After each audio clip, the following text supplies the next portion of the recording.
સાણંદ તાલુકાના કુંડલ ગામના મહિલા સરપંચ વિરુદ્ધ અવિશ્વાસની દરખાસ્ત પસાર. વર્ષ 2021માં કુંડલ ગોવિંદા ગ્રામ પંચાયતની મહિલા બેઠક ઉપર સરપંચ તરીકે મીનાબેન પ્રકાશકુમાર મકવાણા બહુમતી સાથે ચૂંટાઈ આવેલા હતા.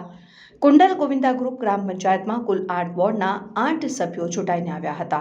અગાઉ તારીખ 3 સપ્ટેમ્બર 2025ના રોજ 5 સભ્યોની સહી સાથે કુંડલ ગોવિંદા ગ્રામ પંચાયતના તલાટી કમ મંત્રીશ્રીને અવિશ્વાસની દરખાસ્ત લાવવા અરજી કરેલ હતી. સભ્યોએ અરજીમાં કરેલા આક્ષેપ મુજબ ગ્રામ પંચાયતનો વહીવટ સરપંચને બદલે સરપંચના ઘરના સભ્યો કરતા હતા. સરપંચ શ્રી ગામના વિકાસના કામમાં રસ દાખવતા ન હતા. થોડા કામ કર્યા હોય એમાં પણ ભ્રષ્ટાચાર કર્યો છે. સભ્યોને વિશ્વાસમાં લીધા વગર મનફાવે તેમ કરતા હતા. ગામમાં ચોક્કસ લોકોના કામ થયા હતા અને અન્ય અરજી પર ધ્યાન આપતા ન હતા વગેરે. આજરોજ તારીખ 15મી ઓક્ટોબર 2025ના રોજ તાલુકા વિકાસ અધિકારીને નિમણૂક કરેલ પ્રતિનિધિએ પોલીસ બંદોબસ્ત સાથે ગ્રામ પંચાયતની બેઠક બોલાવતા 8 વિરુદ્ધ 1 મત પડતા અવિશ્વાસની દરખાસ્ત પસાર થઈ હતી. પંચાયતના તમામ સભ્યોએ સરપંચ વિરુદ્ધ મતદાન કર્યું. પંચાયત ધારાની જોગવાઈ મુજબ અવિશ્વાસની દરખાસ્ત પસાર થયાના 2 દિવસ પછી સરપંચ પોતાનું પદ ગુમાવે છે.